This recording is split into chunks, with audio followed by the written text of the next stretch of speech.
সুপ্রিয় দর্শক, সমকালীন বিভিন্ন ঘটনা নিয়ে RTVর সরাসরি আলোচনা আওয়ার ডেমোক্রেসিতে আপনাদের সবাইকে স্বাগত জানাচ্ছি। আমি সেলিম আমরাও খান। দর্শক, আজ আমাদের আলোচনার বিষয় রাজনীতিতে সংকট নেই, সংকট আছে। আর এ বিষয়ে আলোচনা করবার জন্য আজ স্টুডিওতে উপস্থিত আছেন আওয়ামী লীগ দলীয় সংসদ সদস্য অ্যাডভোকেট ফজিলাতুন্নেসা বাপ্পি, রয়েছেন জাতীয় পার্টির প্রেসিডেন্ট সদস্য ATU তাজ রহমান, এবং দর্শক বিএনপির চেয়ারপারসন উপদেষ্টা তৈমুর খন্দকার পথে আছেন। কিছুক্ষণের ভিতরে তিনি স্টুডিওতে পৌঁছবেন। দর্শক, আপনি আলোচনায় অংশ নিতে পারেন টেলিভিশনের পর্দায় দেখানো নম্বরে ফোন করে। আপনি প্রতিক্রিয়া দিতে পারেন, মতামত জানাতে পারেন, প্রশ্ন করতে পারেন। আলোচনা করব রাজনীতিতে সংকট নেই, সংকট আছে। দর্শক, আপনারা জানেন যে 2019 সালের নির্বাচনকে কেন্দ্র করে এর ভিতরেই জাতীয় রাজনীতিতে নানা রকম মেরুকরণ আছে, উত্তাপ ছড়াচ্ছে নানা বিষয়কে কেন্দ্র করে। বিশেষ করে নির্বাচন কমিশনের সংলাপ এবং 7টি দফা নিয়ে তারা যে আলোচনা শুরু করেছেন তা নিয়ে আলোচনা আছে। বিএনপির পক্ষ থেকে তীব্র প্রতিক্রিয়া আছে। অন্যদিকে ফখরুল ইসলাম আলমগীর বলেছেন তারা সংলাপে যোগ দিবেন। অন্যদিকে যে সহায়ক সরকারের যে ইস্যু বিএনপি উত্থাপন করছে তা নিয়ে তারা অটল অবস্থায় রয়েছে, অনেক পর্যবেক্ষক বলছেন। কিন্তু আওয়ামী লীগ বলছেন সংবিধান সম্মতভাবে নির্বাচন হবে। অন্যান্য ইস্যু নিয়ে দলের ভিতরে টানা হেঁচড়া চলছে, অর্থাৎ বিভিন্ন ইস্যুতে তাদের ভিতরে দূরত্ব লক্ষ্য করা যাচ্ছে এবং কখনো কোনো সংঘাত্মক পরিস্থিতির সৃষ্টি হতে পারে বলে অনেক পর্যবেক্ষক মনে করছেন। তারা বলছেন যে দেশে গুম আছে, খুন আছে, নানা রকম কথা বলছেন। এবং বিএনপি বলেছে কালো তালিকাভুক্ত করা হবে যারা নির্যাতন করছে। এ নিয়ে আলোচনা আছে। আলোচনা করবার জন্য তিনজন আলোচক প্রথমেই আহ্বান করব ATU তাজ রহমান। আপনি বলুন যে আমরা যে বিষয়টি নির্ধারণ করেছি রাজনীতিতে সংকট নেই, সংকট আছে, অর্থাৎ বিভিন্ন কিছুতে রাজনীতি বর্তমান বিরাজমান আছে এবং সংকটের প্রভাব কেউ কেউ অনুভব করছেন যে হতে পারে নির্বাচনকে কেন্দ্র করে, যদিও সেটি প্রকাশ্য রূপ দেখছে না, কিন্তু অনেকে অনুমান করছে। আপনি কিভাবে দেখছেন বর্তমান পরিস্থিতিগুলোকে? থ্যাংক ইউ আপনাকে এবং দর্শক শ্রোতা যারা আজকের প্রোগ্রাম দেখছেন সবাইকে সালাম এন্ড শুভেচ্ছা। সেলিম ভাই, এই সংকট আমাদের রাজনীতিতে আমাদের থেকে দূরে কখনোই ছিল না। হলেও আমাদের মাঝে সংকট নিয়ে আমরা বেঁচে আছি, কখনো কম কখনো বেশি। সংকট সবসময় আছে রাজনীতিতে। আমাদের দেখবেন স্বাধীনতার পর 46 ইয়ার্স, এই 46 ইয়ার্সে এখনো নির্বাচন কমিশনটা কিভাবে হবে আমরা কিন্তু এখনো ঠিক করতে পারি নাই। প্রতিটা 5 ইয়ার্স পরে পরে যখন নির্বাচন কমিশন নতুন করে সাজানো হয় তখন দেখবেন সরকারি দল যারা ক্ষমতায় থাকেন আর বিরোধী শিবিরে যারা থাকেন না, কিন্তু সরকারি দলের মনে করবে তাদের নিজস্ব আজ্ঞাবহ লোককে করতেছে। এটা নিয়ে কিন্তু আওয়ামী লীগ যখন বাইরে তাকে করে, বিএনপি যখন করে, আমাদের সেটা এখনো পর্যন্ত আমরা ঠিক করতে পারি নাই। দ্বিতীয়ত আসেন আপনি সহায়ক সরকার, তত্ত্বাবধায়ক সরকার। সহায়ক সরকার কি ফর্মুলা বিএনপি দেবে সেটা এখনো জাতি জানে না, আমরাও জানি না।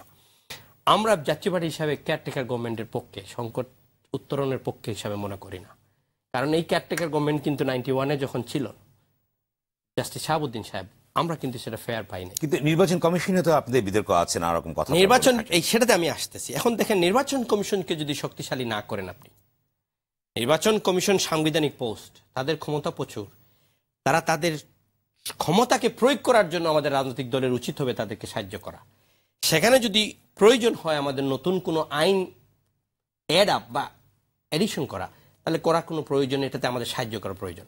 নির্বাচন কমিশন, আপনি বলুন যে আপনি মনে করেন যে বাংলাদেশের মধ্যে একটি রাষ্ট্রে নির্বাচন কমিশনের একার পক্ষে একটি অবাধ সুষ্ঠু নিরপেক্ষ নির্বাচন অনুষ্ঠান করা সম্ভব, একটি সরকার যদি সহযোগিতাপূর্ণ না হয়, সেক্ষেত্রে আপনি কি মনে করেন? শুধু সরকার কেন, একটা নির্বাচন কমিশনকে বাংলাদেশের রাজনীতির অঙ্গনে বিরোধী শিবির, সরকার সবাই যদি সহযোগিতা করে দেন, নারায়ণগঞ্জের যে নির্বাচনটা লাস্ট হয়েছে সেটার মতো নির্বাচন করা সম্ভব।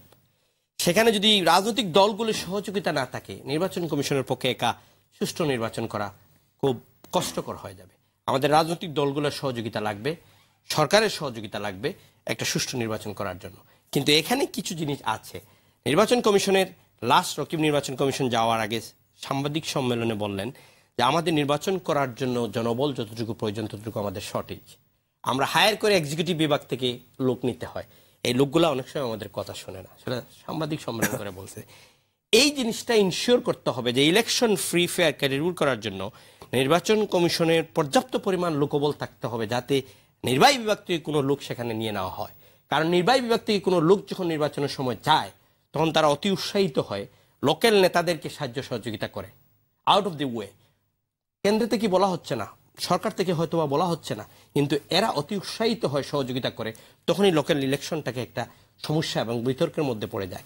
সেখানে যদি আইন করা হয়, নির্বাচন কমিশনের অনেক আইনের ফাঁকে, তার মধ্যে এইটা একটা যে কোনো থিওনোকে, কোনো ওসিকে, কোনো এসপিকে যদি নির্বাচন 3 মাসে চলাকালীন সময় সেখান থেকে সরিয়ে ফেলা হয়, ওই এসপি, ওই থিওনো বা ওসি ওই নির্বাচনী এলাকায় বা ওই জায়গায় আগামী 2 বছরের মধ্যে যাইতে পারবে না। আপনি দেখবেন অনেক কিছু কিন্তু কমে আসবে। আর করবে না বলে আমাকে সরাই দিলে সেগুলো তো এবার হচ্ছে না, অর্থাৎ কিন্তু এরা তো প্রপোজাল দিচ্ছে, নির্বাচন কমিশনে অনেক প্রপোজাল আসতেছে, অনেকগুলা কিন্তু আইন মন্ত্রণালয়তে করতে হবে, অনেকগুলা তারা করতে পারবে। এখন সেটা দেখতে হবে তারা কোনগুলা নির্বাচন কমিশন করতে পারবে, কোনগুলা আবার ল মিনিস্ট্রিতে যেতে হবে। আপনার কাছে আসবো এটি তাজ রহমান, আপনার কাছে আমি আবারও আসবো। ফজিলাতুন্নেসা বাপি, আপনার কি অভিমত আছে? যেহেতু একটি টান টান অবস্থা চলছে বেশ কিছুদিন ধরে, আপনি জানেন যে সহায়ক সরকারের প্রশ্নে বিএনপি বলছে যে তারা বর্তমান প্রধানমন্ত্রীর অধীনে নির্বাচনে তারা যাবে না, যদিও নানা রকম ফ্লাকচুয়েশন আসে তাদের বক্তব্যের ভিতরে। আপনি কি মনে করেন যে বিএনপি যে বক্তব্য দিচ্ছেন তাতে করে একটি সংঘাতমুখী পরিস্থিতি সৃষ্টি হতে পারে, কিংবা রাজনৈতিক সংকট আছে কি নিয়ে আপনি কি মনে করেন এ প্রসঙ্গে? ধন্যবাদ সেলিম উমরাও খান। আপনি বিএনপির কথাই বললেন, এখানে বিএনপির প্রতিনিধি থাকলেই ভালো হতো, ওনার সামনে বলতে পারলে আমি আরো বেশি স্বাচ্ছন্দ্য বোধ করতাম। আসলে এখানে দেখুন, এখানে কথাটা কিন্তু অত্যন্ত স্পষ্ট যে নির্বাচন কমিশনের দায়িত্বটি কি। নির্বাচন কমিশনের দায়িত্ব হচ্ছে নির্বাচনটিকে পরিচালনা করা, এবং সেই নির্বাচন পরিচালনা করার ক্ষেত্রে যা যা সহায়তা করবার প্রয়োজন সেটি সরকার করবে। কিন্তু বিএনপির যে দাবিটি আপনারা দেখে থাকবেন যে বিএনপির এক এক সময় এক ধরনের দাবি থাকে, এবং বিএনপির যে অভিমত বা অভিব্যক্তি এটা দেখলে এরকম মনে হয় যেন তাদের একটা ভাব এরকম যে আওয়ামী লীগ সরকারে আছে, তারা তাদেরকে কথা দিক যে বিএনপি তোমরা ক্ষমতায় আসবা, বিএনপি ক্ষমতায় আসবে, এই এসুরেন্স বা গ্যারান্টি পেতে চায়। কিন্তু ক্ষমতায় আসতে হলে তো আসলে ভোট করে, জনগণের হৃদয়ে স্থান করে ভোটের মাধ্যমে আসতে হবে। আপনি যেটি বলছেন এটা অত্যন্ত একটা জরুরি কথা বলেছেন যে সংঘাতময় পরিবেশ। হ্যাঁ, বিএনপি সংঘাত করতে চায়, তাদের এই বক্তব্য দিয়ে এটি প্রমাণ হয়। এটা আমরা প্রমাণ পেয়েছি 2014 সালের 5 জনের নির্বাচনের ক্ষেত্রে, যে সেই নির্বাচন বর্জন যে কেউ করতে পারে, অধিকার আছে, কিন্তু নির্বাচন প্রতিহত করবার ঘোষণা দিয়ে আপনি দেখুন যে শুধুমাত্র নির্বাচনের দিনেই 35 জনের বেশি মানুষকে হত্যা করা হয়েছে, প্রিজাইডিং অফিসারকে হত্যা করা হয়েছে। তার আগের দিকে আপনি দেখুন যে কি পরিমাণ গাছ কেটে একটা দুঃসহ অবস্থা করা হয়েছে, তারপর রেল লাইন উপড়ে ফেলা হয়েছে, বইয়ের ট্রাকে আগুন দেওয়া হয়েছে, মুরগির ট্রাকে আগুন দেওয়া হয়েছে, আইন শৃঙ্খলা রক্ষাকারী বাহিনীর অফিসার 21 জনকে হত্যা করা হয়েছে, মসজিদ মন্দিরে হামলা হয়েছে এই নির্বাচন ঠেকানোর জন্য, এবং নির্বাচনের দিন 582টি স্কুলে আগুন দিয়েছে বিএনপি। তারপরে আপনি দেখুন যে পরিস্থিতিটি যে কিরকম হয়েছিল, যে 231 জনকে আগুনে পুড়িয়ে পেট্রোল বোমা দিয়ে বিএনপি হত্যা করেছে এবং দেশের সম্পদ, অর্থনীতির একটা ব্যাপক ক্ষতি করেছে। এখন যেটি বলছে বিএনপি সহায়ক সরকার, আমি মনে করি এটি একটি হাস্যকর কথাবার্তা। কারণ নির্বাচন কিভাবে পরিচালনা হবে আর সরকার কিভাবে থাকবে, এটা সংবিধানে অত্যন্ত স্পষ্টভাবে নির্দেশনা রয়েছে।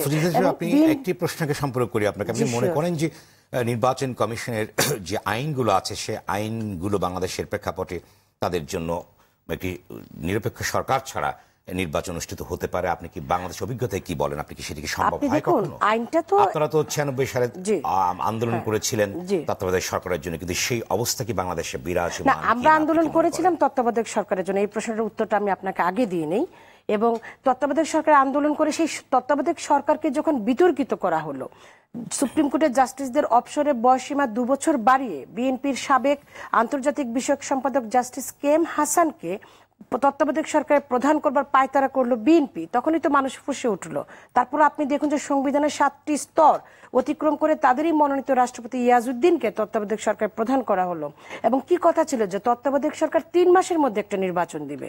আপনি দেখুন যে 3 মাসের বদলে 2 বছর জগদ্দল পাথরের মতো আমাদের এই মানুষকে নির্যাতন করেছে। বাংলাদেশের ব্যবসায়ী, ছাত্র, রাজনীতিবিদ, শিক্ষক, জনতা যাকে যেখানে পেয়েছে নির্যাতন করেছে। এবং দেখুন যে তারা সিরিজের পর সিরিজ যারা উপদেষ্টা ছিলেন তত্ত্বাবধায়ক সরকার তারা পদত্যাগ করেছে, এবং এভাবে কিন্তু বিতর্কিত করা হয়েছে। এবং বিতর্কিত করে এই বিষয়টিকে পুরো একটা মানে এটা কি বলবো আমি আপনাকে, এটা একটা ডেড একটা ব্যবস্থা হিসেবে তারা কিন্তু সেটা করেছে। এবং সে কারণে কিন্তু মানুষ ফুঁসে উঠেছে, এবং আন্দোলনের মাধ্যমেই আমরা তত্ত্বাবধায়ক, এবং এটা সুপ্রিম কোর্টের, মহামান্য সুপ্রিম কোর্টের অ্যাপেলেট ডিভিশনের রায়ের প্রেক্ষিতে তো মহান জাতীয় সংসদ এটিকে বাতিল করলো, এবং 15th সংশোধনের মাধ্যমে আমরা নির্বাচন করা যেতে পারে। না, সেটা মহান জাতীয় সংসদের উপর সিদ্ধান্তটি নেবার ক্ষমতা ছেড়ে দেওয়া হয়েছিল। এখন এই ক্ষেত্রে জাতীয় সংসদ একটি কমিটি করে দেওয়া হয়েছিল, কমিটি অসংখ্যবার মিটিং এ বসেছে, বিভিন্ন ধরনের সুশীল সমাজ, রাজনীতিবিদ, যারা এইসব বিষয়ে পড়ালেখা করেন জানেন, তাদের সঙ্গে বোঝা হয়েছে এবং বিএনপিকেও সেই সভায় ডাকা হয়েছিল। যেটা করা হয়েছে আইনসম্মতভাবে করা হয়েছে। আপনি যে প্রশ্নটি করছিলেন, যে আপনার প্রশ্নটা কি ছিল, পরে সেকেন্ড প্রশ্নটা যে আপনারা 96 সালে আপনারা আন্দোলন করেছেন, না সেটা তো আমি আপনাকে উত্তর দিলাম যে এটা তো এটার অবস্থা এরকম করা হয়েছে যে নির্বাচন কমিশনের সমস্ত আইনগুলো আছে নির্বাচন করার জন্য, সংবিধানে আছে, কিন্তু সাংবিধানিক পন্থায় কি বাংলাদেশে সবকিছু মতো হয় কিনা আপনি কি মনে করেন? আমি এই বিষয়ে আপনার সঙ্গে কখনোই বিতর্কে যাব না, এই কারণে কারণ আমরা আওয়ামী লীগ সরকারি দল এবং অন্যান্য যে রাজনৈতিক দল আছে, আমরা প্রত্যেকেই চাই একটি সুষ্ঠু, অবাধ, গ্রহণযোগ্য নির্বাচন হোক। নির্বাচন কমিশন একটি স্বাধীন প্রতিষ্ঠান, একটি নিরপেক্ষ প্রতিষ্ঠান। এক্ষেত্রে নির্বাচন কমিশনের যথেষ্ট স্বাধীনতা রয়েছে, তার আইনগুলো কেমন আছে সেগুলো পর্যবেক্ষণ করে নির্বাচন কমিশন তার নির্বাচনটিকে পরিচালনা করবার জন্য কি কি কাজ করবে, এটা একান্তই নির্বাচন কমিশনের আমি মনে করি যে নিজস্ব এখতিয়ার এবং বিষয়। কথা আছে যে কেতাবে আছে, বাস্তবতা নেই। আপনি মনে করেন যে আপনি যে আইনগুলোর কথা বললেন সবকিছু আছে, কিন্তু বাস্তবে এগুলো প্রয়োগ করা সম্ভব হয় কখনো? নিশ্চয়ই হবে, তাদেরকে তো সেই দায়িত্বে বসানো হচ্ছে। আপনি দেখুন যে মহামান্য রাষ্ট্রপতি সার্চ কমিটি গঠন করেছেন, প্রতিটি রাজনৈতিক দলের সঙ্গে আলাপ আলোচনা করে এই নির্বাচন কমিশনটি গঠন করেছেন এবং এই নির্বাচন কমিশনের কাছে আমাদের যেমন অনেক প্রত্যাশা, জনগণের প্রত্যাশা এবং রাজনৈতিক দলগুলোর প্রত্যাশা রয়েছে, এবং আমরা বিশ্বাস করি যে একটি সুষ্ঠু, সুন্দর, গ্রহণযোগ্য নির্বাচন পরিচালনা করবার ক্ষেত্রে যা যা প্রয়োজনীয় করণীয় নির্বাচন কমিশন সেটি করবে, এবং সেটি করবার ক্ষেত্রে আওয়ামী লীগ সরকারি থেকে যা যা সাহায্য সহযোগিতা করা প্রয়োজন বৈধভাবে সেটি আওয়ামী লীগ করবে। ধন্যবাদ আপনাকে। তাজ রহমান, আপনি কি মনে করেন যে যেটি ফজিলাতুন নেসা আপনি বললেন যে নির্বাচন কমিশন আইন কারণে সবকিছু আছে, অর্থাৎ সংবিধানে আছে, সেই সম্মতভাবে একটি নির্বাচন করা সম্ভব কিনা? রাজনীতির সবচেয়ে বড় যে অভাবটা সেটা হলো আস্থার অভাব। আমরা আওয়ামী লীগ যখন ক্ষমতায় থাকে বিএনপি আওয়ামী লীগকে বিশ্বাস করতে পারে না, বিএনপি যখন ক্ষমতায় থাকে আওয়ামী লীগ বিশ্বাস করতে পারে না, বা আমরা যখন ছিলাম আমাদেরকে বিশ্বাস করতে পারে না, আমরা বিশ্বাস করি না। আমাদের এই রাজনৈতিক দলগুলোর যে বিশ্বাসের অভাবে কর্মীর প্রতি, এটা কিন্তু একটা বিশাল সংকটের কারণ আজকে এই রাজনৈতিক, এই ইলেকশন, এই নির্বাচন কমিশন। বিশ্বাসহীনতার কারণটা কি মনে করেন? কারণটা হলো আমরা এখনো ওয়েস্টমিনস্টার ডেমোক্রেসি বলে আমাদের পার্লামেন্টে ওয়েস্টমিনস্টার ডেমোক্রেসি ফর্মুলা চলতেছে, আপনি তো জানেন। সেই Westminster parliament of democracy, mother of democracy দেশের ফর্মুলায় যদি দেখেন, এখনো পর্যন্ত আমাদের বিরোধী দলের স্পেসিফিকেশন নাই, বিরোধী দলের নেতার। ওয়েস্টমিনস্টার ডেমোক্রেসিতে ব্রিটিশ পার্লামেন্টের বিরোধী দলের নেতার কিন্তু জাস্ট অপোজিট দি প্রাইম মিনিস্টার। বিরোধী দলীয় নেতা কি বক্তব্য রাখবে সেটা টেলিভিশনটা বসে থাকে অপোজিশন লিডারের বক্তব্য ক্যাচ করার জন্য। না, এখন বাংলাদেশেও বসে থাকে না, বসে থাকে না, এটা বললে হবে না, আমাদেরকে সত্যিটা শিখে নিতে হবে। বিরোধী দলের নেত্রী কি স্টেট কোনো ম্যাটার নিয়ে কোথাও গিয়ে বক্তব্য দিতে পারবে? পারবে না। ব্রিটিশ পার্লামেন্টে বিরোধী দলের নেতা জেরেমি করবন ওয়েস্টমিনস্টার থেকে বিরোধী দলের নেতা হিসাবে বেলজিয়ামে গিয়ে ইউরোপিয়ান কমিশনের যে হেড এবং ব্রেক্সিটের সেই হেডের সাথে মিটিং করে আসছে, এবং তারা স্টেট প্রাইম মিনিস্টারকে যেরকম অনার, যেরকম সম্মান, যে সময় প্রটোকল, সেই প্রটোকলে ছায়া সরকার যেটাকে বলা হয়, আমাদের কাছে নাই। দর্শক টেলিফোনে আছেন, ফোনটি নেই। দর্শক, আপনার পরিচয় দিয়ে বলুন সংক্ষেপে প্রশ্নটি। আসসালামু আলাইকুম। ওয়ালাইকুম আসসালাম। যে খসরু মৌসিলা পিরিজপুরের কাউখালী থেকে জাতীয় পার্টির প্রেসিডিয়াম সদস্য, ওনার কাছে আমার প্রশ্ন, জাতীয় পার্টির চেয়ারম্যান জনাব এইচ.এ. এরশাদ সাহেব একটি বিমানবন্দরের আসার সময় বলেছেন যে তারা এককভাবে আগামীতে প্রার্থী দেবে। সেক্ষেত্রে আমার প্রশ্ন যে আপনারা সরকারের সাথে শরিক দল হিসেবে আছেন, আপনার নেতা যেখানে বিশেষ দূত হিসেবে দায়িত্ব পালন করছেন, সেক্ষেত্রে আপনারা এই দলের বাইরে গিয়ে এমন কি আশা করতে পারেন, কি কারণে এই ধরনের আশা আপনারা করতে পারেন আগামী নির্বাচনে দলে এককভাবে প্রার্থী নিয়ে জয়যুক্ত হবেন এবং সরকার গঠনের কথা আশাবাদ ব্যক্ত করছেন? এই বিষয়টিকে আপনি কিভাবে দেখছেন একজন জাতীয় পার্টির প্রেসিডিয়াম সদস্য হিসেবে? ধন্যবাদ আপনাকে। দর্শকের প্রশ্ন, খসরু সাহেবের প্রশ্ন। থ্যাংক ইউ খসরু সাহেব, আপনি সুন্দর প্রশ্ন করেছেন। দেখেন, আমাদের দলের চেয়ারম্যান প্রধানমন্ত্রী, মাননীয় প্রধানমন্ত্রী বিশেষ দূত, এটা কিন্তু সাংবিধানিক কোনো পোস্ট না, এটার জন্য কোনো শপথও নিতে হয় না, এটা একটা অলংকারিত পোস্ট।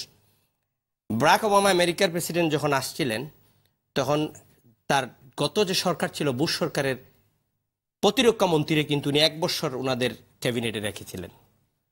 এটা যে দল ক্ষমতায় থাকে তারা যদি মনে করে বিরোধী শিবির থেকে যে লোকটা থাকবে তার প্রয়োজন আছে আমাদের দূত হিসাবে ইউজ করতে পারে, ওয়ার ইজ আমাদের নেতা এখনো দূত হিসেবে কোথায় যাওয়া হয় নাই, সরকারের কার্যক্রমে কোনো ইনভলভমেন্ট আমাদের নেতার নাই, এজ এ দূত অলংকারিত পোস্ট হিসাবে আছেন।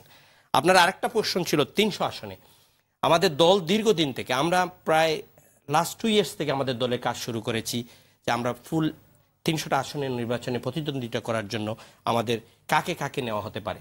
পার্টি সিলেটের দায়িত্ব হিসাবে আমাকে আমার দলের চেয়ারম্যান নির্দেশ দিয়েছিলেন লিস্ট দেওয়ার জন্য, আমি লিস্ট দিয়েছি। প্রত্যেকটি জেলা থেকে কিন্তু লিস্ট সাবমিট করা হয়েছে। আমরা প্রিপারেশন নিচ্ছি যে এককভাবে নির্বাচনের জন্য, আগামী দিনে যে নির্বাচন এককভাবে করতে হয় আমরা রেডি সেই নির্বাচন করার জন্য। সেই নির্বাচনে যখন যাব তখন তো আমরা সংসদে বিরোধী দল বা আমরা মহাজোটে তো নাই, আমরা তো 2008 থেকে মহাজোটে বাইরে গেছি। এখন বিরোধী দল হিসাবে 2014-তে 5 জানুয়ারিতে নির্বাচন করেছি আমরা জাতীয় পার্টি সংসদে বিরোধী দল, তৃতীয় বৃহত্তম রাজনৈতিক দল হিসাবে আমরা এখন চাচ্ছি আগামী নির্বাচনের জন্য ভালো একটা রেজাল্টের জন্য দলকে সুসংগঠিত করা। দলের সংগঠন যদি ভালো হয় তাহলে রেজাল্ট ভালো হয়। তারই ধারাবাহিকতায় প্রতি মাসে 4টা-5টা প্রোগ্রাম হচ্ছে। কালকে আমাদের যৌথ সভা ছিল, আগামীকালকে নারায়ণগঞ্জে যাচ্ছেন দলের চেয়ারম্যান। এটা কিন্তু রাজনৈতিক কার্যক্রম, আপনাকে রাজনৈতিক কার্যক্রম চালিয়ে যেতে হবে বিরোধী দল হিসাবে। আমরা করে যাচ্ছি। দর্শক আপনি দেখবেন আগামী নির্বাচনে যদি পরিবেশ থাকে তাহলে আমরা যদি একক নির্বাচন করি তাহলে আমরা সব আসনেই দিব। এটা দলের চেয়ারম্যানের সিদ্ধান্ত, আজকেও পত্রিকায় আসছে, আপনি দেখবেন। আমরা প্রিপারেশন অলরেডি ডান। আমাদের ক্যান্ডিডেট জোট গঠন করেছেন 58টি দল নিয়ে, যে সেই জোট আমাদের সাথে এখনো আছে। দেখেন জোটের রাজনীতি বাংলাদেশে অনেক আগেই শুরু হয়েছে, আপনারা জানেন। আমরা 2008-এ ওয়ান অফ দি জোটের মহাজোটে ছিলাম। আরো জোট বিএনপির জোট আছে। জোট শুধু এখানে কেন, পার্শ্ববর্তী দেশ ইন্ডিয়াতেও জোট আছে। আপনি বাদ দেন না এটা, যেখানে কথা একটু আগে বললাম মাদার অফ ডেমোক্রেসি, সেই ব্রিটেনে এখন নতুন কনজারভেটিভ পার্টি কিন্তু জোট করে ক্ষমতা ইলেকশনে 10টা সিট কম পাওয়াতে ডিইউপি ডেমোক্রেটিক ইউনিয়নিস্ট পার্টির সাথে তারা কন্ট্যাক্ট করে পাওয়ারে কিন্তু এখন প্রাইম মিনিস্টার হিসেবে আছে। জোট কখনো কোনো খারাপ কিছু না। কিন্তু আপনাদের বলা, অনেকে বলে থাকে যে আপনাদের জোটটি মেগা জোট হয়েছে বাংলাদেশে। না, আমাদের ইসলামিক ফ্রন্টের যাদের কিছু না, এটা ঠিক বিশাল রাজনৈতিক দলগুলো এখানে আছে। রাজনৈতিক দল এখানে যারা আছে, এখানে ইসলামিক পন্থী দলগুলো আছে যাদের আঞ্চলিক অনেক প্রভাব আছে, আঞ্চলিক ভোটও আছে। এই আঞ্চলিক ভোট এবং এই ইসলামিক দলগুলো আমাদের সাথে তাদের এই জোটগুলোকে আপনারা কি সিট বন্টন করবেন কিনা নির্বাচনের সময়? তা তো দলের চেয়ারম্যান সিদ্ধান্ত নিলে যখন হবে, তারা যৌথভাবে যদি ইলেকশন আমাদের সাথে জোট করে অবশ্যই তাদেরকে সিটের একটা বন্টন করে তো দেওয়া হবেই। সেটা দলের চেয়ারম্যান প্রেসিডিয়ামে বসে সিদ্ধান্ত নেবেন কোথা থেকে দেওয়া হবে, কোথা থেকে দেওয়া হবে না। তাদেরকে তো অবশ্যই তাদেরকে সিট বন্টন করে দেওয়া হবে। জোটে থাকলে সব দল থেকেই দেওয়া হয়। জোট তো আগামী দিনে যেভাবে জোট শুরু হচ্ছে, এভাবে যদি জোট হয়, আওয়ামী লীগের জোট, বিএনপির জোট, জাতীয় পার্টির জোট, ছোট ছোট দলগুলা এই জোট ছাড়া বাইরে যেতে পারবে না। এটা খারাপ কিছু না, কিন্তু গণতন্ত্রের জন্য এই জোট খুবই ভালো।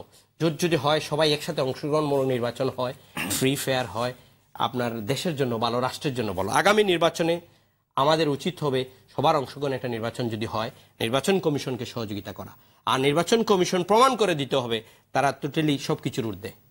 They are not biased to anyone. গভর্নমেন্টের কোনো বায়াস, কনস্টিটিউশনাল পোস্ট। আপনি কি মনে করেন নির্বাচন কমিশনের পক্ষে এটা সম্ভব যে একটি বা মানে অসম্ভব কেন? এটার জন্য তাদের মেরুদণ্ড শক্ত। বাইরে গিয়ে আপনি শুনেন, যদি নির্বাহী বিভাগ থেকে, আমি যেটা আপনাকে বলছিলাম যে নির্বাহী বিভাগ যদি প্রেসার করা না হয়, ওরা তো বলতেছেন যে আমরা কোনো প্রেসার করবো না, এটা রুটিন মাফিক সরকার থাকবে, মাননীয় প্রধানমন্ত্রী রুটিন মাফিক থাকবে। তার মধ্যে কিছু জিনিস আমি অ্যাড করতে চাই। যদি পুলিশ, বিডিআর, যেটা এখন বিজিবি হয়েছে, এদেরকে যদি দায়িত্ব দেওয়া ইসিকে, এখন যদি নির্বাচন কমিশন থেকে কাউকে সরাইতে হয় তাহলে কিন্তু তারা রিকমেন্ডেশন করে এটা স্বরাষ্ট্র মন্ত্রণালয়ে পাঠাইতে হয়। এটা মাননীয় সংসদ আছেন, আপনিও জানেন। এটা পাঠানোর জন্য এই 3 মাস প্রয়োজন না হয়, নির্বাচন কমিশন ইটসেলফ যেন এটা করতে পারে, এই দায়িত্বটা নির্বাচন কমিশনকে দেওয়া হোক। দ্বিতীয় হলো, যেটা আর্মি নিয়ে কথা হচ্ছে, আর্মি কিন্তু আগেও ডিপ্লয় করা হয়েছে। বিএনপির সময় আর্মি ডিপ্লয় হয়েছে, বাট নট ম্যাজিস্ট্রেসি পাওয়ার। আমার মনে হয় যে দলের একজন কর্মী হিসাবে যে আর্মিকে যদি, যেখানে বিশৃঙ্খল, খুব রেড অ্যালার্ট এরিয়া, সেখানে যদি আর্মিকে ম্যাজিস্ট্রেসি পাওয়ার দিয়ে দেওয়া হয় তাহলে ক্ষতির কিছু নাই। সব জায়গাতে আমি বলতেছি না, যেখানে এই ধরনের প্রস্তাবনা কি নির্বাচন কমিশনে থাকবে কিনা যে সংলাপ করতে এই নির্বাচন কমিশনের কাছে আমি আনঅফিশিয়ালি 2-1 যখন আলাপ হয়েছে, ওনারা বলেছেন যে এগুলো আছে, কিন্তু এগুলো আইনে পরিণত করার জন্য এই সময়ের ভিতর সম্ভব কিনা। এখন আপনার এইগুলা দিতে হলে সরকারের পক্ষ থেকে, কারণ আমাদের নির্বাচন কমিশনের কোনো আইন যদি তারা করতে হয়, কিছু তারা করতে পারে মিনিমাম, ম্যাক্সিমাম গুলা কিন্তু আইন মন্ত্রণালয়ের কাছে, ল মিনিস্ট্রিতে দিতে হবে, তারা অ্যাপ্রুভ করে এটা পাঠিয়ে দিতে হবে। দেখেন মন্ত্রিসভা অনুমোদন হবে, দেন তাদের কাছে আইন করে সংসদ থেকে যেতে হবে, মাননীয় সংসদ বলতে পারবেন ভালো। সুতরাং এত ইজি না। এখানে এই নির্বাচন কমিশনকে উদ্যোগ নিতে হবে সরকারের কাছ থেকে আদায় করে নেওয়ার জন্য। সরকার সাহায্যে সহযোগিতা যদি করেন তাহলে কেন না নির্বাচন কমিশন শক্তিশালী করেন, ইলেকশন দেন নির্বাচন কমিশনকে নিয়ে। আর না হয় কি হবে জানেন, আমাদের ক্ষমতায় আওয়ামী লীগ আছে, যখন ক্ষমতায় সরকার এক দল থাকে তখন কিন্তু নির্বাচন কমিশনের পক্ষে তারা কথা বলে, যখন ক্ষমতা থেকে সরে যায় তখন নির্বাচন কমিশনের পক্ষে আর কথা বলে না। এটা একটা কালচার হয়ে গেছে আমাদের। সেই কালচারটারে আমাদের বিশ্বস্তরে এক জায়গায় আনতে হলে আমাদের সবার একটা সমঝোতায় আসতে হবে। আমরা এই আন্দোলন করে 13, 14 and 15 ইলেকশন যখন হলো, তার আগে হলো, বাংলাদেশের এই চরিত্র বিদেশের কাছে যদি আবার তুলে ধরা হয়, বিদেশিরা আবার দেখে, তো এই দেশটা যাবে কোথায়? এই দেশটা তো আমাদের প্রথম। রাজনীতি আমরা করি, যাই করি না কেন, আপনি এই বর্ডার যখন ক্রস করবেন, আপনি ফ্লাইট করবেন ঢাকা এয়ারপোর্ট থেকে, আপনি ল্যান্ড করবেন অন্য দেশে, তখন এই যে বাংলাদেশি হিসাবে আপনার কিন্তু আইডেন্টিটি, এই পাসপোর্টটা নিয়ে যাচ্ছেন আপনি বাংলাদেশি, আপনার দেশটাকে তো আপনি দেখতে হবে। এটা তো পাকিস্তান না, this is not a Pakistan country. বাংলাদেশের মর্যাদা পৃথিবীর অনেক ভালো এখনো আমরা আছি। আমাদের এই দেশে যদি টেরোরিজমকে কোনো উপায়ে আমরা জিরো লেভেলে নিয়ে আসতে হবে, আমাদের এই দেশের রাজনৈতিক অস্থিতিশীলতা যদি থাকে, আপনি মনে রাখবেন পৃথিবীর যত দেশ আছে করাপশন আছে, মিনিমাইজ করতে হবে। পার্শ্ববর্তী দেশ ইন্ডিয়াতে election commission is most powerful, একদম ইউনাইটেড কিংডমের মতন, বাট সেখানে কিন্তু করাপশন আছে, তাদের জিডিপির চেয়ে বেশি করাপশন টাকা বাইরে চলে গেছে। আমাদের দেশে এটা মিনিমাইজ করে নিয়ে আসতে হবে, কমায় নিয়ে আসতে হবে। বাট রাজনৈতিক অস্থিতিশীল যদি থাকে তাহলে কোনো কিছুটা সম্ভব না অর্জন। সেখানেই সংঘাতের সম্ভাবনা আছে। যেটা বলছিলেন, আপনিও আমাকে প্রশ্নটি করেছিলেন যে নির্বাচন কমিশন তো একটি রোড ম্যাপ ঘোষণা করেছে। এটাতে আপনি দেখুন, ওরা উল্লেখ করেছে যে আগামী ডিসেম্বরের মধ্যে আইন সংস্কারের প্রাথমিক খসড়া প্রস্তুত করা হবে। আগামী বছরের ফেব্রুয়ারির মধ্যে আইন প্রণয়নের ব্যবস্থা করবে ইসির আইন অনুবিভাগ ও নির্বাচনী সহায়তা সরবরাহ অধিশাখা।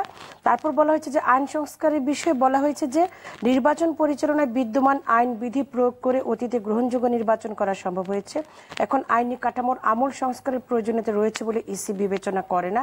তবে পরিবেশ পরিস্থিতির পরিবর্তনের মুখে এগুলো আরো যুগোপযোগী করার সুযোগ রয়েছে, যাতে ভোট প্রক্রিয়া আরো সহজতর ও অর্থবহ হয়। সুতরাং ইসির রোড ম্যাপে এটি আছে এবং আইন যদি প্রয়োজন হয় সেটা অবশ্যই ইসি করবে। এতে তো ইসি স্বাধীন রয়েছে, এখানে কোনো আমি তো দেখি না যে যেগুলো লিপিবদ্ধ আছে সেগুলো আপনি স্বাধীনই মনে করছেন আর কি। যদিও আচ্ছা, একটি প্রসঙ্গ আছে যে বিএনপি বারবার বলছে যে তারা সহায়ক সরকার নির্বাচনে যাবে না, কিন্তু আপনাদের পক্ষ থেকে বলা হচ্ছে যে আমাকে বলুন তো, এই যে সহায়ক সরকার, বলছে যে বিএনপি যাবে না তারা নির্বাচনে। সহায়ক সরকার মানে কি? আমি সহায়ক সরকারের যেটি অর্থ বুঝি যে সরকার আছে, সরকারকে যে সহযোগিতা করে, এটা সহায়ক সরকার। বিএনপি যে সহায়ক সরকার বলতে কি বোঝায় এটা কিন্তু বিএনপি আজ পর্যন্ত বলতে পারে নাই, বলেও না। ওরা এগুলো আসলে, আপনি যেটি প্রথম প্রশ্ন করেছিলেন আমাকে সূচনায়, যে সংঘাত করতে চায় কিনা, আসলে তারা সংঘাত করতে চায় কারণ বিএনপি ভোটকে ভয় পায়, জনগণকে ভয় পায় এবং এরা জানে যে ভোট হলে কখনোই ক্ষমতায় আসতে পারবে না এবং পেছনের দরজা দিয়ে ক্ষমতায় আসবার জন্যই কখনো সহায়ক সরকার, কখনো তত্ত্বাবধায়ক সরকার, কখনো নানা ধরনের নালিশ, তারপর দাবি দেওয়া, যেটা অযৌক্তিক এবং যেটা সংবিধানে নেই। আমি আপনাকে স্পষ্ট করে যেটি বলতে চাই আজকের এই অনুষ্ঠানের মাধ্যমে, যে সংবিধান যেভাবে নির্দেশ করেছে এবং সংবিধানে যেভাবে আছে ঠিক সেভাবে নির্বাচনটি পরিচালনা হবে এবং সংবিধান যেভাবে সরকারের কথা বলা আছে সেভাবেই হবে। আপনি কি মনে করছেন যে কিছু সংকট কি রাজনীতিতে আছে? যদি সংকট থেকেই থাকে সেটি সংঘাতে রূপান্তরিত হবে কিনা, যেটা আমরা না সংকট তো আছে। সেই সংকটটা হচ্ছে যে পেট্রোল বোমা দিয়ে মানুষ পুড়িয়ে মারার সংকট, সংকট হচ্ছে শিশু হত্যা করবার সংকট, সংকট হচ্ছে দেশে একটা বিশৃঙ্খলা করবার সংকট, সংকট হচ্ছে বিএনপির সবকিছুতে, যাদের কোনো জনসমর্থন নাই, যাদের কোনো ভিত্তি নাই, যারা রাজনীতি করছে না জনগণের জন্য, যারা রাজনীতি করছে নিজেদের স্বার্থের জন্য।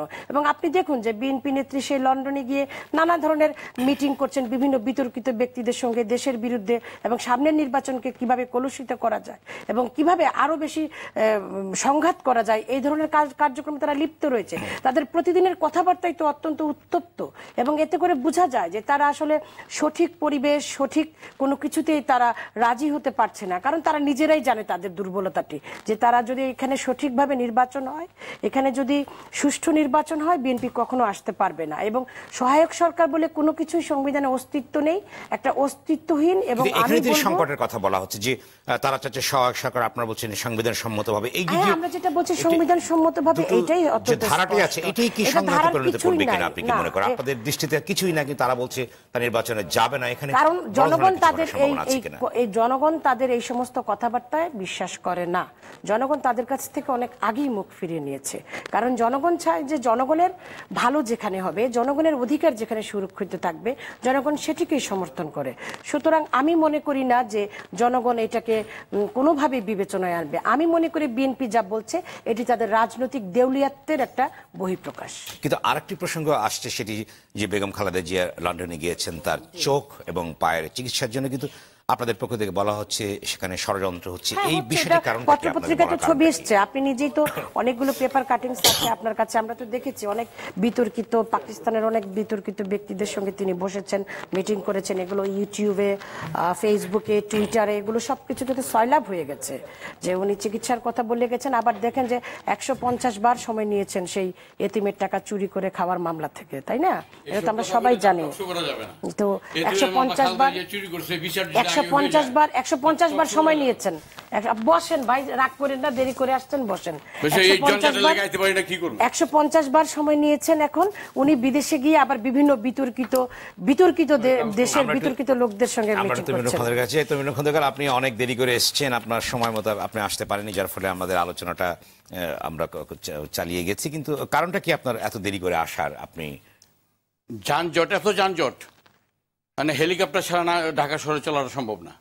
কিন্তু শুট ছিল তো আগেই, যে একটা নির্দিষ্ট সময়ের ভিতরে। হ্যাঁ, নির্দিষ্ট সময়, কিন্তু আসতে পারি না, তো কি করব? ধন্যবাদ আপনাকে।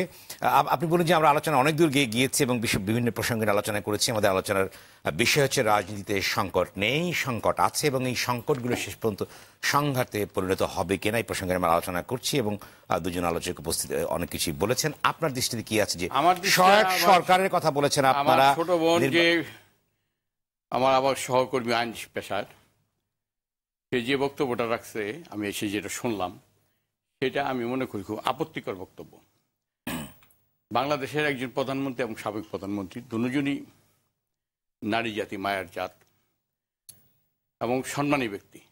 তাদেরকে সম্মান করে কথা বলা উচিত। সমালোচনা থাকবে কর্মের সময়, এই ক্ষমতার ব্যাপারে সমালোচনা দুজনের করা যাবে।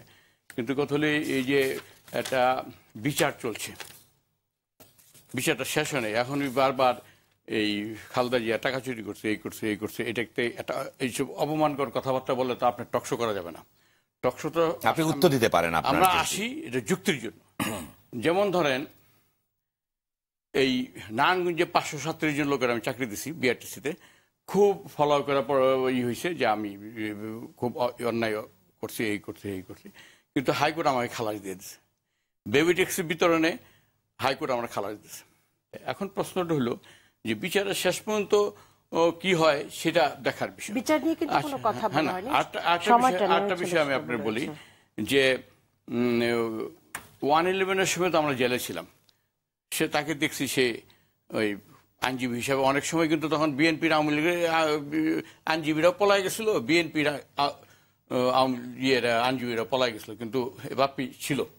আমিও তো তখন জেলখানায় অবস্থায়, যে সংসদ ভবনে আমাদের বিচার হয়েছে, অনেকবার দেখা হয়েছে। এবং সে যে তার দলের প্রতি সে আমার বিরোধী লোক, কিন্তু সে দলের প্রতি তার আনুগত্যকে আমি শ্রদ্ধা করি। তো সে হিসাবে সে একজন এমপি হয়েছে, তারে ধন্যবাদ জানাই। তো আমার কথাটা হইল যে কথাটা আপনি জানতে চেয়েছিলেন, যে নির্বাচনের বিষয়টা আমি আপনার বলতে চাই যে বিএনপি তো একটা নির্বাচনমুখী দল।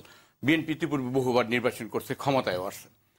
এখন আমরা যেটা জিনিস চাই, যে কথাটা একটা সেটেলড ইস্যু ছিল, যে তত্ত্বাবধায়ক সরকার, এটা কিন্তু এইটা আন্দোলনটা আওয়ামী লীগ শুরু করছে, জামাত ইসলাম ছিল, বামপন্থীরা ছিল। তখন কিন্তু এটা পার্লামেন্টে 15 ফেব্রুয়ারি নির্বাচনটা, তখন বিএনপি চেয়ারপারসন বলছেন যে আমি নির্বাচনটা সংবিধান রক্ষার জন্য করলাম, কিন্তু আমি তত্ত্বাবধায়ক সরকারের কিন্তু মেনে নিল, আন্দোলনের প্রতি শ্রদ্ধা জানায়। তারপরে সংবিধানের মধ্যে তত্ত্বাবধায়ক সরকারের ক্লজটা ইনক্লুড হলো। কিন্তু এই সরকার যখন আবার ক্ষমতায় আসলো, এই ক্ষমতায় আসা তারা এই ক্লজটা বাদ করে দিল। কিন্তু তাদের নির্বাচনের ম্যানিফেস্টোতে এই কথা ছিল না যে আমরা ক্ষমতায় গেলে তত্ত্বাবধায়ক সরকারটা বাতিল করব। তারা বাতিল করার পরেই কিন্তু এই বিএনপির থেকে বলা হলো যে আমরা নির্দলীয় তত্ত্বাবধায়ক সরকার ছাড়া আমরা নির্বাচনে যাব না। এখন প্রশ্ন হলো আমাদের দেশের যে প্রেক্ষাপট, আমাদের দেশে একটি প্রশ্ন আমি করি যে আপনারা তো বিচারপতিদের বয়স বৃদ্ধি করেছেন, 2 বছর সংকট সৃষ্টি হয়েছে, আওয়ামী লীগের পক্ষ থেকে অভিযোগ করা হয়। একজন বিচারপতির বয়স বৃদ্ধি করা হয়েছে, সকল বিচারপতির বয়স বৃদ্ধি করা হয়েছে। কারণ এই দেশে এখন মানুষের কর্ম ক্ষমতা বাড়ছে, মানুষ সচেতন হয়েছে। মানুষ এই আগে তো ডায়াবেটিস রোগের নামই শুনি নাই, কিন্তু এখন তো মানুষ এটা রোগ এবং অনেক রোগের ব্যাপারে সচেতন। এখন এটা কি শুধু একটা একজন বিচারপতির প্রশ্নে এখন আপনারা আপনারা না, আওয়ামী লীগ বাপ্পিরা এমপি সাহেবরা যেই পরিস্থিতি সৃষ্টি করছে, এই যে দেখেন লগি বৈঠা তাণ্ডব চালায়, মানুষকে মারলো, ওই যেটা কি বলে দিগম্বর করলো, তারপরে এমন একটা পরিস্থিতি সৃষ্টি করলো যে সেনাবাহিনী আসলো, এবং সেনাবাহিনী আসার ব্যাপারে মাননীয় প্রধানমন্ত্রী যে কথাটা বললেন, ওত নেওয়ার সময় কিন্তু দেশনেত্রী খালেদা জিয়া সেখানে ছিলেন না, যায় নাই। আমি সেদিনকে এই পার্টি অফিসে ছিলাম, হাওয়া ভবনে ছিলাম, যে আমরা ছিলাম যে উনি গেলে ওনার সাথে আমরা যাব, কারণ আমরাও তখন নমিনেশন পাইছিলাম নির্বাচন করার জন্য, কিন্তু তিনি যান নাই। কিন্তু ওই মাননীয় প্রধানমন্ত্রী গেছেন এবং তিনি বলছেন এটা আমাদের আন্দোলনের ফসল। তো দেখা যায় যে এই কেয়ারটেকার সরকারের মধ্যে যে আর্মি সমর্থিত যে কাজটা হইল এবং এই 3 মাসের জায়গায় যে 2 বছর লাগাই দিল, সেখানে এটাকে তো এই আমরা বলতে পারি যে এটা এই বর্তমান সরকারের অবদান। আমরা যখন জেলে, তখন তিনি একটা কথা বলছিলেন, তখন তো তিনি যেই চৌকার আর কি জেলখানার রান্নাঘরের চৌকার ভাত খাইতেন 2 প্রধানমন্ত্রী সাবেক প্রধানমন্ত্রী, আমরা সেই চৌকার ভাতে খেতাম। তো সেখন তিনি একটা কথা বলছিলেন, যে দেশ যুদ্ধ করে 9 মাসে স্বাধীন হলো, সেই দেশে 2 বছর লাগবো কেন এই নির্বাচনটা করার জন্য। এখন প্রশ্ন হলো যে সেনাবাহিনীর হস্তক্ষেপ, সেনাবাহিনী বলতে সেনাবাহিনীর কিছু উচ্চ বিলাসী এই সেনা অফিসারদের হস্তক্ষেপ এই জিনিসটাকে কলঙ্কিত করে ফেলছে। কিন্তু প্রশ্নটা হলো এই তাদেরকে সুযোগটা কে দিল? এই মাননীয় প্রধানমন্ত্রী কিন্তু কথাটা বলছেন যে এয়ারপোর্টে যে আমরা ক্ষমতায় আসলে তাদের সকল কাজের বৈধতা দেব। এখন আমাদের কথাটা হলো যে বিএনপি নির্বাচনে যেতে চায়, নির্বাচন করতে চায়, নির্বাচনমুখী দল, গণতান্ত্রিক দল, বহুদলীয় গণতন্ত্রে বিশ্বাস করে। এখন সেখানে যদি যেতে চায়, কিন্তু আমরা 2014 সালে তো জানি। আমি এই প্রসঙ্গে আসবো একটু। একদিন দর্শক টেলিফোনে আছেন। দর্শক, আপনার পরিচয় দিয়ে বলুন প্রশ্নটি। সালাম আলাইকুম। ওয়ালাইকুম আসসালাম। আমি নারায়ণগঞ্জ থেকে রূপগঞ্জ থেকে কমরুদ্দি বলছি। জি বলুন প্রশ্নটি।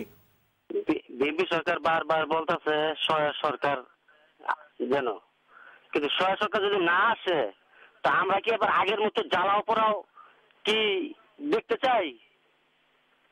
ধন্যবাদ, আমাদের সঙ্গেই থাকুন। আমরা একটি বিরতিতে যাব, বিরতির পর আবার আসবো আলোচনা। দর্শক, আপনারা দেখছেন আওয়াজ ডেমোক্রেসি একটি বিরতি নিচ্ছি, বিরতির পর আবারও আলোচনায় সঙ্গেই থাকুন।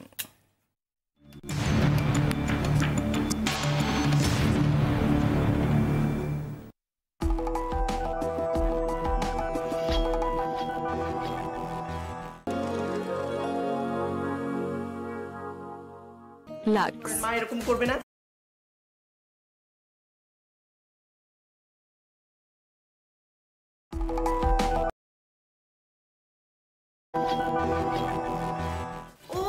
কিছু শুনবো না। তুমি আমার সন্দেহ করো?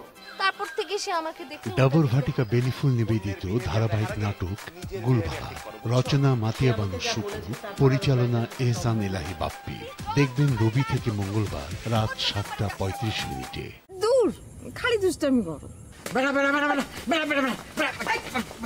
এইখানে তোমার বোনরে হাজির করবা বাস। আপনি কলম সিরুর কথায় মোটেও সায় দেবেন না। তোকের মতো ছাগলদের কারণে আমরা অলসপুরে মানুষটা কথা পাগল হয়ে যাই। আর দূরে একটু আগে কয়েছিলাম, এখন তো খারাপ আছি, এখন ভালো করার ব্যবস্থা। হরিদের জামাই ও তো আস্ত একটা পাগল। এ তো ভয়ঙ্কর মারাত্মক সমস্যা। কি করতে এসিস ক? ফুপা যদি তো বিয়ে না করে থাকে তাহলে তো আমার ফুপু আমার কপাল। তো সংসার কপালে 108 জাটার বাড়ি। এ ভো, তুই যদি মাথাটা ফাটায় নিয়ে আসতে পারতিস। ফেয়ার অ্যান্ড লাভলি নিবেদিত ধারাবাহিক নাটক অলসপুর, রচনা মোহাম্মদ মামুনুর রশিদ, পরিচালনা আল হাসেন। দেখবেন শুক্রবার থেকে রবিবার রাত 9:20। পড়েছি মায়ায়, শান্তি ছায়ায় কি করে ছাড়ি। এ বাড়ি সে বাড়ি মধুর হাড়ি, স্বপ্নপুরী দেয় নারী। এখানে আছে প্রেম, আছে ভালোবাসা, যাতনা আছে তবু ভাঙে না আশা। দুঃখেতে আধারে বিবিএস কেবলস নিবেদিত ধারাবাহিক নাটক ঝামেলা আনলিমিটেড, রচনা হাসান আলমগীর, পরিচালনা শামীম জামান। দেখবেন বুধ থেকে শনিবার রাত 10:05। মাদকাসক্তদের মধ্যে 98% ধূমপায়ী। আমাদের কিন্তু ন্যায় অন্যায় বোধটাকে ভীষণভাবে একটা ঘোলাটে জায়গায় নিয়ে যাওয়া হয়েছে। ভালো ছাত্র হওয়ার চেয়ে ভালো মানুষ হওয়াটা অনেক জরুরি। জনগণের ইচ্ছা অনুযায়ী, জনগণের আকাঙ্ক্ষা অনুযায়ী, জনগণের প্রেসার অনুযায়ী এই আইন প্রণয়ন করতে পারবো। জঙ্গিবাদের এই স্টেজে মোকাবেলা করার মতো পর্যাপ্ত তথ্য আমাদের কাছে রয়েছে। এই বিষয়গুলো যদি হারিয়ে যায় আমাদের। সৈয়দ আশিক রহমানের সঞ্চালনায় ও বেলায়েত হোসেনের প্রযোজনায় সরাসরি আলোচনা অনুষ্ঠান প্রাণ UHT মিল্ক কেমন বাংলাদেশ চাই, দেখবেন প্রতি সোমবার রাত 11:20।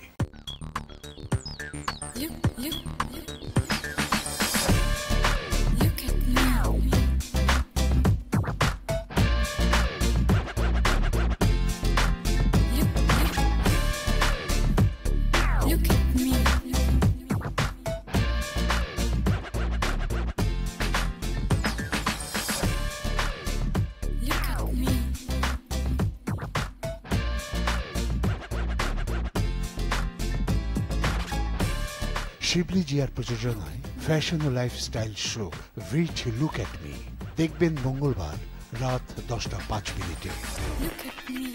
কোন জায়গায় কোন উদাহরণ দিতে হয় হ্যাঁ তুমি জানো? আমি মনে করেন যদি বাবুর লগে আবার দেখা হয়ে যায়। আপনি কি চান, নতুন করে গাবাজু? আমি তোমার একটু জড়ায় ধরতেছি। এই তো না ফালতু কথা মুখে আনবি না, যা। আপনার একটু হার্টের সমস্যা হচ্ছে, অসুবিধা নাই। জিনিসটার কাইটটা বের করে সুন্দর অপারেশন করে আবার জায়গা মতো ওই খোপরা জন্য ঢুকাই রাখে, খোপরা ঢুকাই রাখবে না। কানা চোখে ঘোরা দেখো দেখি খাল এটা খাল পাইছো না, মানে ওইটা হচ্ছে ন্যাচারাল খাল আর এইটা হচ্ছে যে মানুষে বানায় না খাল, চৌকা খাল, চৌকা খাল। আমার কি হাঁটাত্তর এখন তো তুমি কইছি, একটু পরে কব তুই তুই তুই করি করবো। উইল নিবেদিত ধারাবাহিক নাটক নোয়াশাল, পরিচালনা মীর সাব্বির, দেখবেন সোমবার থেকে বৃহস্পতিবার রাত 9:20। কিসের ভালোবাসা, সেখানে ব্রেকআপ হওয়াটাই ভালো। মেয়েরা যেমন দিতেও পছন্দ করে, নিতেও পছন্দ করে। আজকের রাতটা আমি মেহমানের নাইট করে ফেলতে চাই। সমস্যা তো এখন একটা, পাস করবে কিনা। আমিও ছোটবেলায় ছাকে খেয়েছি। আমি তোমার মতো তো বোকা না। বিয়ে করে বউ নিয়ে তারপরে না আস্তে আস্তে চেনা জানা হবে। সারাক্ষণ খালি বাবা বৌমা বৌমা বৌমা করতে থাকে। বাবা আপনি বলেন, আপনি যদি অন্য মেয়ের সাথে প্রেম করেন মা এরকম করবে না? ও আপনি জানেন আপনার হাসিটাও সুন্দর। ওয়ান্ডারফুল। সবকিছু ঘটে যাওয়ার পর আমি কিচ্ছু শুনবো না। তুমি কি সন্দেহ করো? তারপর থেকে সে আমাকে দেখে ডাবর ভাটিকা বেলিফুল নিবেদিত ধারাবাহিক নাটক গুলবাহার, রচনা মাতিয়া বানু শুক্র, পরিচালনা এহসান এলাহি বাপ্পি, দেখবেন রবি থেকে মঙ্গলবার রাত 7:35। দূর খালি দুষ্টামি করো। এইখানে তোমার বোনরা হাজির করবা বাস। আপনি কলম সিরুর কথায় মোটেও সায় দেবেন না। তোকের মতো ছাগলদের কারণে আমরা অলসপুরে মানুষটা কথা কথা পাগল হয়ে যাই। আর দূরে একটু আগে কয়েছিলাম, এখন তো খারাপ আছি, এখন ভালো করার ব্যবস্থা কর। হরিদের জামাই ও তো আস্ত একটা পাগল। এ তো ভয়ঙ্কর মারাত্মক সমস্যা। কি করতে এসিস? ফুপা যদি দিত বিয়ে না করে থাকে তাহলে তো আমার ফুপু আমার কপাল। তো সংসার কপালে 108 জাটার বাড়ি। এ বউ, তুই যদি মাথাটা ফাটায় নিয়ে আসতে পার। ফেয়ার অ্যান্ড লাভলি নিবেদিত ধারাবাহিক নাটক অলসপুর, রচনা মোহাম্মদ মামুনুর রশিদ, পরিচালনা আল হাজেন, দেখবেন শুক্রবার থেকে রবিবার রাত 9:20। পড়েছি পড়েছি পড়েছি মায়ায়, শান্তি ছায়ায় কি করে ছাড়ি। এ বাড়ি সে বাড়ি মধুর হাড়ি, স্বপ্ন পুরিয়ে দেয় নারী। এখানে আছে প্রেম আছে ভালোবাসা, যাতনা আছে তবু ভাঙে না আশা, দুঃখেতে আধারে বিবিএস কেবলস নিবেদিত ধারাবাহিক নাটক ঝামেলা আনলিমিটেড, রচনা হাসান আলমগীর, পরিচালনা শামীম জামান, দেখবেন বুধ থেকে শনিবার রাত 10:05। মাদকাসক্তদের মধ্যে 98% ধূমপায়ী। আমাদের কিন্তু ন্যায় অন্যায় বোধটাকে ভীষণভাবে একটা ঘোলাটে জায়গায় নিয়ে যাওয়া হয়েছে। ভালো ছাত্র হওয়ার চেয়ে ভালো মানুষ হওয়াটা অনেক জরুরি। জনগণের ইচ্ছা অনুযায়ী, জনগণের আকাঙ্ক্ষা অনুযায়ী, জনগণের প্রেসার অনুযায়ী এই আইন প্রণয়ন করতে পারবো। জঙ্গিবাদের এই স্টেজে মোকাবেলা করার মতো পর্যাপ্ত তথ্য আমাদের কাছে রয়েছে। এই বিষয়গুলো যদি হারিয়ে যায় আমাদের সৈয়দ আশিক রহমানের সঞ্চালনায় ও বেলায়েত হোসেনের প্রযোজনায় সরাসরি আলোচনা অনুষ্ঠান প্রাণ UHT মিল্ক কেমন বাংলাদেশ চাই, দেখবেন প্রতি সোমবার রাত 11:20।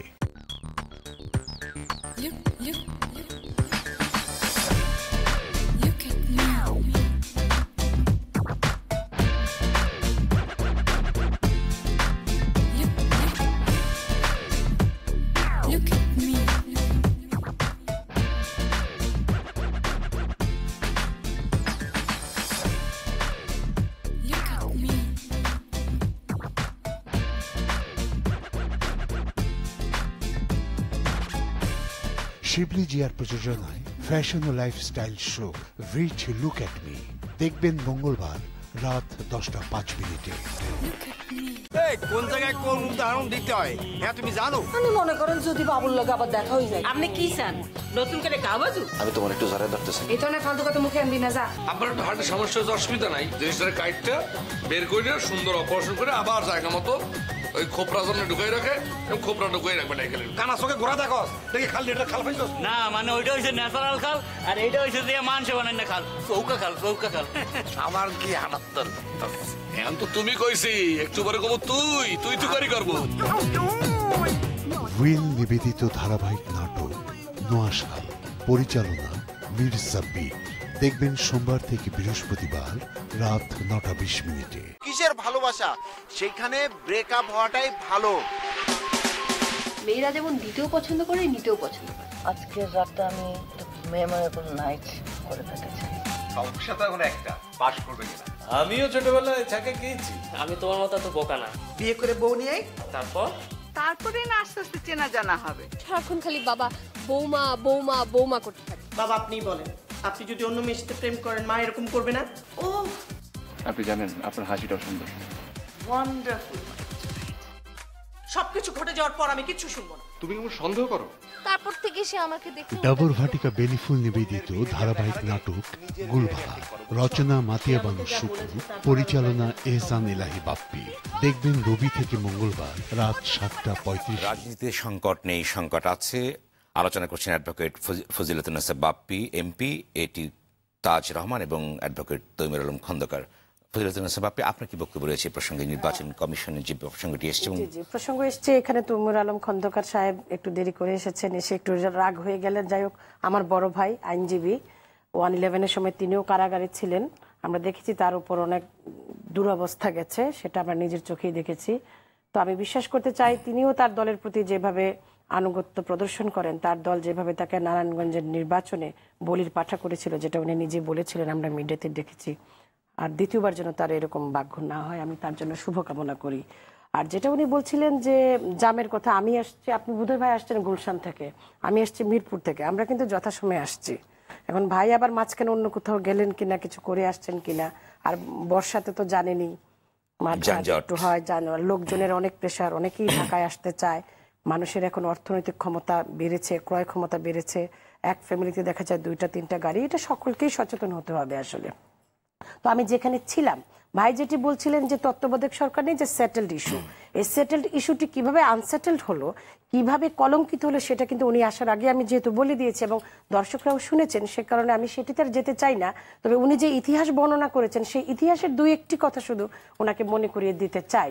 যেমন ওনার নেত্রী তত্ত্বাবধায়ক সরকার নিয়ে বলেছিলেন যে পাগলা শিশু ছাড়া কেউ তত্ত্বাবধায়ক বুঝে না। এবং চাঁদপুরের এক জনসভায় গিয়ে, সেই সময় যখন বিএনপি ক্ষমতায় ছিল 2001 থেকে 2006, সেই সময় আমার মনে আছে 2006 সালের এই প্রথম দিকে তিনি যে বলেছিলেন যে এই দেশের মানুষ কোনোদিন তত্ত্বাবধায়কের দাবি মানবে না। তো ওনার এগুলো মনে আছে কিনা আমি জানি না।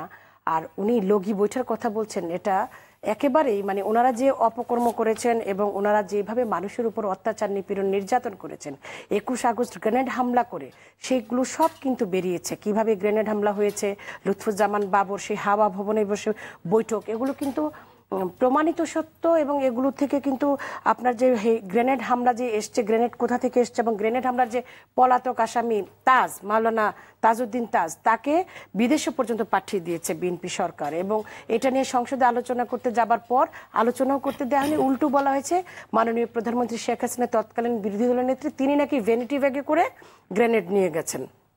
গ্রেনেড হামলা, 26,000 আওয়ামী লীগের নেতা কর্মীকে হত্যা করা, আহসানুল্লাহ মাস্টার শায়েমে স্কিপডাকে হত্যা, মানুষ হত্যা করে সে গাছে উল্টিয়ে রাখা জঙ্গিবাদ, মৌলবাদ, সন্ত্রাস, ফাহিমা, মাহিমা, পূর্ণিমা থেকে শুরু করে 6 বছরের ছোট্ট শিশু রজুফা ধর্ষণ, এগুলো নিপীড়ন, নির্যাতন, অত্যাচার, এই সমস্ত কিছু এবং ক্ষমতাকে আঁকড়ে ধরবার লোভ, 1,23,00,000 ভুয়া ভোটার বানানো, এগুলো হচ্ছে তাদের আমলনামা। বিএনপির এই সমস্ত আমলনামার কারণেই 1/11 আসলো এবং কলুষিত হলো বাংলাদেশের সমাজ এবং রাষ্ট্র। আর সম্মানের কথা যেটি তিনি বলছেন, অবশ্যই আমরা সম্মান করি, যিনি সম্মানী ব্যক্তিদেরকে আমাদের সম্মান করা উচিত। কিন্তু আইন আদালত যেটা হবে, আমি বলেছি যে 150 বার সময় নিয়েছেন, সেটা এতিমের টাকা আত্মসাৎজনিত যে অভিযোগ রয়েছে ওই মামলায়। আমি শেষ করে দিচ্ছি। তাহলে যেই দলের নেত্রী জরিমানা দিয়ে কালো টাকা সাদা করেন প্রধানমন্ত্রী থাকা অবস্থায়, ছেঁড়া গেঞ্জি আর ভাঙ্গা সুটকেসের নাটক সাজিয়ে লক্ষ লক্ষ কোটি কোটি টাকা বিদেশে পাচার করা হয়েছে, হাজার হাজার কোটি টাকা। তারপর আপনার ইন্ডাস্ট্রি, পত্র পত্রিকার মালিক হয়েছে, টেলিভিশনের মালিক হয়েছে। আপনি দেখুন যে সম্মানটা আসবে কোথা থেকে। বিএনপি নেত্রী প্রধানমন্ত্রী, তার ছেলে আরাফাত রহমান কোকো এবং তারেক রহমান, তারা যে বিদেশে অর্থ পাচার করেছে, সেই পাচারকৃত অর্থ মামলার মাধ্যমে ফেরত এসেছে সিঙ্গাপুরের আদালত থেকে। সুতরাং মানুষের সম্মান পেতে হলে জনসেবা করতে হবে রাজনৈতিক দল হিসেবে। আমি তৈমুর আলম খন্দকার ভাইকে বলবো, উনি একটা বিচারকদের বয়স বৃদ্ধির কথা বলেছেন, তো এই বিচারকদের বয়স বৃদ্ধি নিয়ে জিয়াউর রহমান যখন মার্শালো দিয়ে বঙ্গবন্ধুকে রাতের অন্ধকারে হত্যা করবার পর যখন ক্ষমতা এসে মার্শালো প্রোক্লেমেশন জারি করে, এই বিচারকদের বয়স একবার 62, একবার 60, একবার 65, এরকম অনেক ইতিহাস আছে। হয়তো সামনের কোনো একদিন সুযোগ পেলে আমি বলবো এরা এইভাবে কলুষিত করে। ধন্যবাদ আপনাকে। তৈমুর খন্দকার, আপনার বক্তব্য দিন। হত্যার রাজনীতি যদি বলেন, হত্যা তো যে বিএনপি ইলিয়াস আলী, চৌধুরী আলম, সালাউদ্দিন, যাকে পাওয়া গেল, এই মেঘালয়ে যাকে পাওয়া গেল, এই ধরনের তো আমাদের 80-90 হাজার কর্মীর কোনো খোঁজ নাই। আর এখন জেলখানাগুলি তো এই কারাগারে যা আছে সব বিএনপির লোকজন, এবং বিএনপির মহাসচিবের বিরুদ্ধে 100টার উপরে মামলা জমে গেছে। বিএনপি এমন কোনো নেতা কর্মী নাই যার বিরুদ্ধে সিরিজ মামলা না আছে। এখন 1/11-এর সময় আমরা সকলেই জেলে ছিলাম, বিএনপিও জেলে ছিল, আওয়ামী লীগও জেলে ছিল। বিএনপি যিনি আওয়ামী লীগের যিনি সভানেত্রী মাননীয় প্রধানমন্ত্রী, তিনি সব মামলা খালাস হয়ে, আওয়ামী লীগের সব মামলা খালাস হয়ে গেল, মন্ত্রী হয়ে গেল, এমপি হয়ে গেল। আর আমরা বিএনপি ওলারা এবং দেশনেত্রী খালেদা জিয়া এই প্রতি সপ্তাহে হাজিরা দিতে হয়। আপনি দেখেন দুঃখজনক একটা ব্যাপার, এই দেশের মাননীয় প্রধান বিচারপতি একটা কথা বলছে যে জজ কোর্ট এবং নিম্ন আদালত বলতে হইলেও আইন মন্ত্রণালয়, এবং এই কথাটা সত্য না হইলে এই যে আপনার ডাকাতি করেন, মার্ডার করেন, আপনার মামলার ডেট পড়বে 2 মাস 3 মাস পরে, কারণ কোর্টের একটা ব্যস্ততা আছে। কিন্তু দেশনেত্রী খালেদা জিয়ার মামলার ডেট পরে আলোচনা কিন্তু শেষ পর্যন্ত চলে আসি। এই যে অভিযান, এই যে এক জায়গায় 2 রকম সিস্টেম, এবং আপনার বিএনপির উপরে যে স্টিম রোলার এখনো চালাচ্ছে, একটা সরকার কি পরিমাণ স্বৈরাচারী হইলে স্টিম রোলার চালাতে পারে। প্রসঙ্গের ভিতরে আসি, আপনি বলুন যে নির্বাচনে আপনারা বারবার বলছেন যে সহায়ক সরকার ছাড়া নির্বাচনে যাবেন না, বর্তমান সংবিধানকে বা প্রধানমন্ত্রীর অধীনে আপনি কি মনে করেন আপনাকে নির্বাচনে যাচ্ছেন কিনা? আপনি যেহেতু একটা দলকে রিপ্রেজেন্ট করি, সেহেতু আমার বক্তব্য হলো এই যে নির্বাচনে যাওয়া না যাওয়ার এটা সিদ্ধান্তটা দলের যিনি চেয়ারপারসন তিনি এককভাবেই নেবেন না, আপনারা স্ট্যান্ডিং কমিটি বা তিনি সকলের সাথে আলাপ আলোচনা করে নেবেন, প্রেক্ষাপট দেখেই নেবেন, এটা বলার মালিক তিনি, সেখানে আমার কোনো এখতিয়ার নেই আলোচনা করার। তবে আমি এটুকু বলতে চাই যে বিএনপি নির্বাচনে যেতে চায় এবং প্রধানমন্ত্রী আমাদের দেশনেত্রী খালেদা জিয়া নির্বাচনে যাওয়ার জন্য প্রস্তুত, দল নির্বাচনে যাওয়ার জন্য 100% প্রস্তুত। ধন্যবাদ। এটি তাজুর রহমান, আপনার বক্তব্য দিন। যাওয়ার পরিস্থিতি হবে কিনা সেটি এখন প্রশ্ন। দেখেন, একটু বলতে হয় না বলে হয় না। বিএনপি যখন 91 ক্ষমতায় ছিল, আমাদের উপরে কিন্তু অত্যাচারের এক্সট্রিম ছিল। বিএনপি কিন্তু এটা এখন সেটা রিভার্স হয়ে বিএনপির উপর চলতেছে হয়তোবা। আমরা তখনই বলি যে প্রতিহিংসার রাজনীতি কিন্তু আমাদের বন্ধ করতে হবে। ক্ষমতায় গেলে আর বিরোধীদের উপরে নির্যাতন করবেন, এটা আপনার জন্য কিন্তু থেকে যাবে। আমাদের এইগুলো বন্ধ করতে হবে, একে উপরে দোষারোপ। নির্যাতন হচ্ছে কিনা আপনি কি মনে করেন? এটা তো বিএনপি তারা বলছে এখন নির্যাতন হচ্ছে। এখন যদি নির্যাতন হয়ে থাকে, 91-এ আমাদের নেতা 6 বছর জেলে ছিলেন না, এটা আপনি, আমরা তো আমাদের কালকের প্রোগ্রাম করছি, আমাদের ডিসিশন দিচ্ছি, আমরা কোনো নির্যাতন পাচ্ছি না, আমাদের দল কোনো নির্যাতিত না। আমরা নির্যাতিত ছিলাম 91 থেকে নিয়ে 2006 পর্যন্ত সরকারের সহযোগী। এই জন্য না, এখন বিএনপি যদি তার গঠনমূলক সংঘাতের সম্ভাবনা আছে কিনা, সংকট সংঘাত আসতে পারে কিনা, রাজনৈতিক দল হিসাবে বিএনপি রাজনৈতিক দল হিসাবে তার গঠনমূলক রাজনীতি করার অধিকার রাখে, সে রাজপথে হোক, কিন্তু সেটা যদি আবার অন্য কোন উপায় হয় তাহলে সেটা কারোর জন্য কাম্য না। সংঘাতের সম্ভাবনা আছে কিনা, সংঘাত আমরা চাই না, এদেশের মানুষ সংঘাত চায় না, বাট এটা সমাধান হওয়া উচিত এবং হবেও আমি মনে করি। আপনি 30 সেকেন্ডে বলুন, আমার সময় শেষ। 231 জনকে বিএনপি আগুনে পুড়িয়ে হত্যা করলো, পেট্রোল বোমা, অন্তঃসত্ত্বা, নারী হত্যা, শিশু হত্যা। তারা এই সমস্ত হত্যা করবে, দেশকে অরাজকতা পরিস্থিতি সৃষ্টি করবে, কিন্তু বিচার করা যাবে না, এই হলো তাদের অবস্থা। আর উনি একটি অসম্ভব অসত্য বক্তব্য দিয়েছেন তরুণমুল আলম খন্দকার, যে মাননীয় নেত্রী সব মামলায় খালাস। আমার নেত্রী মাননীয় প্রধানমন্ত্রী শেখ হাসিনা, বঙ্গবন্ধু কন্যা, তিনি প্রতিটি মামলা, আমি তার ওনার মামলার আইনজীবী হিসেবে আমি চ্যালেঞ্জ দিয়ে বলছি, প্রতিটি মামলা মোকাবেলা করে শুনানি অন্তে ওনার মামলা নিষ্পত্তি হয়েছে, শুনানি অন্তে নিষ্পত্তি। আর বাংলাদেশের কোন আদালত আছে যে এক মামলায় একজনকে 150 বার সময় দেয়?